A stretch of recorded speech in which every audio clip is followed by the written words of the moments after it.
Hello friends. आज की video का शीर्षक है छोटी कैंडल बड़ा धमाल। तो छोटी कैंडल बड़ा धमाल क्यों रखा है इसका नाम, ये तो मैं भी आपको थोड़ी देर बाद जो है चर्चा करूंगा ही।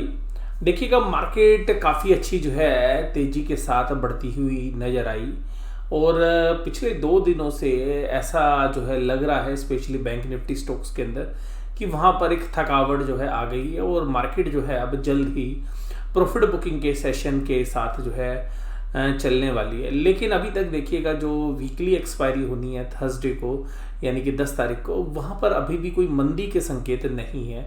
तो मार्केट काफ़ी चली है, प्रॉफिट बुकिंग आनी है, लेकिन अभी जो है थर्सडे तक मंदी की पोजीशंस नहीं है। 10 तारीख के बाद की जो पोजीशंस हैं वहाँ पर शायद आपको एक मंदी देखने के लिए मिल सकती है। आज भी पीएसयू बैंकिंग स्टॉक्स के अंदर काफ़ी जबरदस्त जो है तेज़ी देखने के लिए मिली। हालांकि आज मार्केट की जो एडवांस डिक्लाइन रेशियो है वो पॉजिटिव नहीं थी।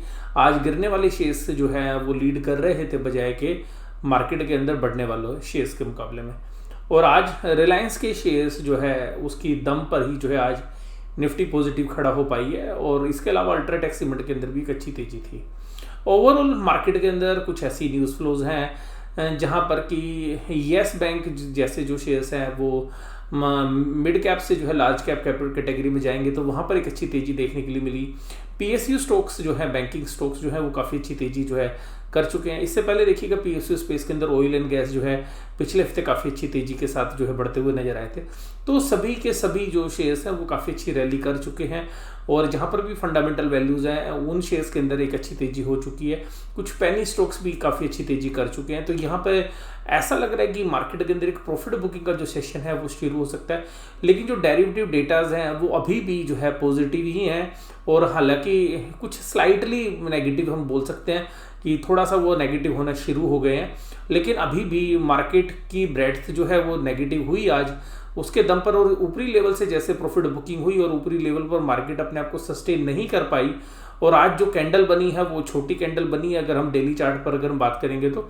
लेकिन मैं पहले आपके साथ इंट्राडे चार्ट के बारे में जो है डिस्कशन करूंगा।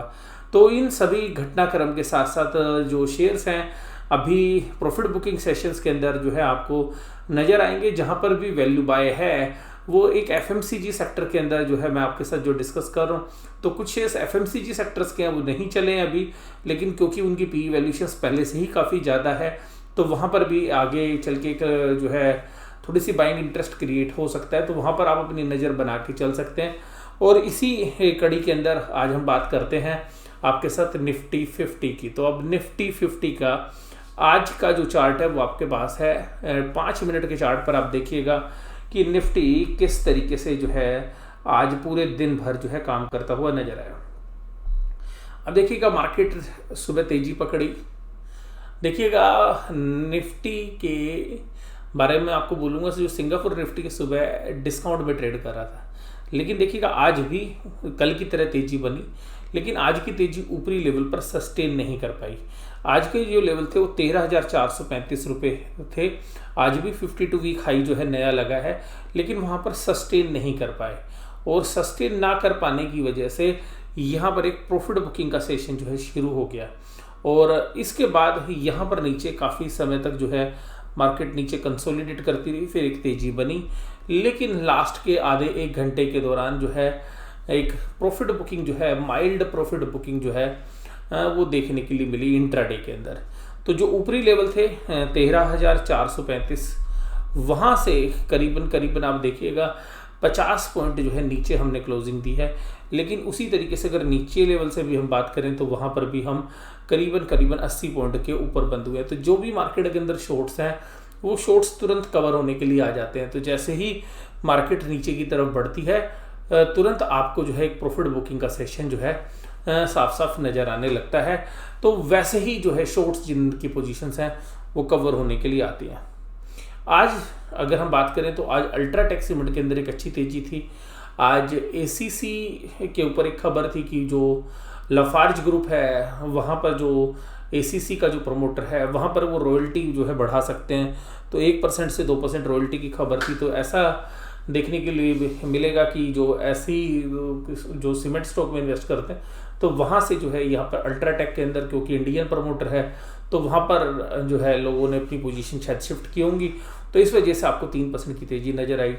TCS देखिएगा, अब नीचे से बायबैक की खबर तो थी, लेकिन अब नीचे काफ़ी समय रुक चुका है, तो अभी देखिएगा फिर जो बायबैक के जो प्राइजेज़ हैं उसकी तरफ जाने की चेष्टा जो है कर सकता है। जो बायबैक से की जब अनाउंसमेंट आई थी तब जो प्राइजेस थे उन्हीं के आसपास जो है आने की कोशिश कर रहा है। रिलायंस इंडस्ट्रीज़ काफ़ी दिनों की कमजोरी के बाद एक आप ये कह सकते हैं कि एक टेक्निकल बाउंस बैक था, और बहुत सारे जो आज एनालिसिस थे वो ये आज इसको बाय रिकमेंडेशन दी थी 2010 के आसपास, लेकिन वहाँ पर जो है सस्टेन नहीं कर पाया ऊपर के लेवल पे, इसमें भी प्रॉफिट बुकिंग आ गई।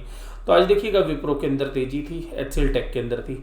तो यहाँ पर देखिएगा आपको कोई सीधी बात नज़र आएगी कि जो डिफेंसिव हैं वो अब लाइमलाइट में दोबारा से आते हुए नज़र आ रहे हैं। कोटक महिंद्रा बैंक काफ़ी दिनों की गिरावट के बाद जो है आपको यहाँ पे नीचे के लेवल पर जो है अच्छी बाइंग जो है देखने के लिए मिल रही है। और यहाँ पर जो है बात करें HDFC बैंक की, तो इन दोनों में काफ़ी पिछले दिनों से मंदी बनी हुई थी। 10-15 दिनों से आप अगर देखें तो पिछला हफ्ता जो है 7 दिन और उससे पहले के 7 दिन, तो 15 दिन में शुरू के 7 दिन बहुत ज़्यादा अच्छी तेज़ी थी, लेकिन जो पिछले 7 दिन है वहाँ पर जो ऊपरी लेवल से एक प्रॉफिट बुकिंग चल रही है। तो आज देखिएगा एक टेक्निकल बाउंस भी देखने के लिए मिला। और इसी तरीके से आप देखिएगा एक्सिस बैंक जो है 620 रुपये के आसपास एक रेजिस्टेंस जो है उसको मिल रहा है, तो वो उसी के आसपास जो है अटका हुआ है। अगर हम गिरने वाले शेयर्स की बात करें तो एल्युमिनियम के प्राइस या मेटल के प्राइस ऊपर की तरफ थे, तो काफ़ी अच्छी तेजी हुई थी। इंडाल्को के अंदर भी तो आज थोड़ी प्रॉफिट बुकिंग थी। सन फार्मा, कल फार्मा चल रहा था तो आज फार्मा में प्रॉफिट बुकिंग थी। इंडसइंड बैंक जो है काफ़ी अच्छी तेजी कर चुका है, वहाँ पे भी प्रॉफिट बुकिंग थी आज। और ऊपरी लेवल पर आज देखिएगा 938 के जो है प्राइस इसने टच किए, और बाद में शाम को जो है 915-916 रुपये के आसपास जो है ये ट्रेड करा। एवरेज प्राइस जो है 918 के आसपास जो है क्लोज हुए।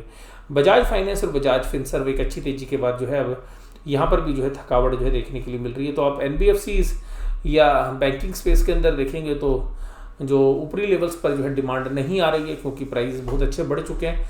तो इन्हीं कारणों की वजह से जो है मुझे लग रहा है कि जब NBFC या फाइनेंशियल स्पेस के अंदर तेजी नहीं बन पा रही हो और नया बाइंग इंटरेस्ट नहीं क्रिएट हो रहा हो, उसके अलावा डिफेंसिव की तरफ जो है ट्रेडर्स जो है मूव कर रहे हैं, तो ये एक इंडिकेशंस होता है कि यहाँ पर यानी कि एक जो रैली आपकी हुई थी उस रैली के हम कहीं अंतिम दौर की तरफ है।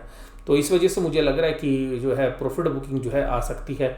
अगर आप यहाँ पे कैंडल की भी बात करें, देखिएगा ये जो है चार्ट जो है ये डेली चार्ट है, और डेली चार्ट के अंदर ये देखिएगा ये कैंडल बनी है, देखिएगा इतनी छोटी कैंडल। ये कैंडल आपको ये बता रही है कि आप अपने ऊपरी लेवल के आसपास ही बंद हुए, ऊपरी लेवल के बाद आप एक फॉलोअप जो है बाइंग नहीं जनरेट कर पाए। नीचे मार्केट आई, ऊपर भी गई, और यहाँ पर जो है मार्केट अपने 52 वीक हाई पर तो देखिएगा सस्टेन कर ही रही है, लाइफ टाइम हाई पर, लेकिन उसकी जो पावर है वो घटती जा रही है। तो जब ये पावर घटती हुई नजर आएगी तो हो सकता है कि आपको यहाँ पे एक दो कैंडल और वीकनेस वाली मिले, यानी कि वेडनेसडे और थर्सडे की, और उसके बाद देखिएगा वीकली एफएनओ की एक्सपायरी भी होगी, तो उसके बाद हो सकता है कि आपको एक जो है प्रॉफिट बुकिंग वाला सेशन मिले। और अगर यहाँ पर 2 दिन के अंदर एक अच्छी शॉर्ट कवरिंग आती है तो फिर आपको ऊपर के लेवल भी देखने के लिए मिल सकते हैं, लेकिन मुझे ऊपर की संभावना भी काफ़ी कम लगती है, क्योंकि वैल्यूएशन स्ट्रेच हो चुके हैं, रैली हो चुकी है, लिक्विडिटी ड्रिवन रैली के अंदर ऊपरी लेवल पर जो है सस्टेन करने में प्रॉब्लम हो रही है। और यहाँ पर जो एक नीचे बाय ऑन डिप्स वाली जो मार्केट है वो चलती नजर आ रही है। तो ऐसे केसेस के अंदर ही हमने देखा है कि जो ट्रेंड रिवर्सल होता है वो ऐसी सिचुएशंस के अंदर ही होता है कि जहां पर की पूरी मार्केट बुल है और वहीं पर जो है बियर्स जो है हावी हो जाते हैं। तो ये सबसे अप्रोप्रिएट सिचुएशंस होती हैं जब मार्केट में शॉर्ट्स बने हुए हैं, और अगर आपको अपना माल बेचना है तो शॉर्ट्स वाले जो है आपका माल जो है ऊपर के रेट पर खरीदने के लिए तैयार हो जाएंगे जैसे ही मार्केट में नीचे जो है गिरावट आएगी। लेकिन ऊपर खरीदने के लिए जो बुल्स जिन्होंने मार्केट रैली करी है उन्हीं को प्रॉफिट बुक करना है, तो वो अभी और फर्दर खरीदने के लिए जो है तैयार नहीं है, जिस वजह से मुझे ऐसा लगता है कि ये अभी जो 2 दिन के बाद जो है हो सकता है कि थर्सडे से पहले भी हो सकता है कि थर्सडे की जो पोजीशंस हैं वहीं से अपनी पोजीशन बना ले, लेकिन थर्सडे पे मैं ज़्यादा कन्विंस नहीं हूँ। लेकिन थर्सडे के बाद मुझे ऐसा लगता है कि एक अच्छी खासी जो है प्रॉफिट बुकिंग जो है स्टार्ट हो सकती है। तो ये तो आने वाला समय बताएगा कि वो प्रॉफिट बुकिंग कितनी होती है, लेकिन मैं आपको जो है उसके अपडेट देता रहूँगा कि जिस तरीके से वो प्रॉफिट बुकिंग आएगी तब।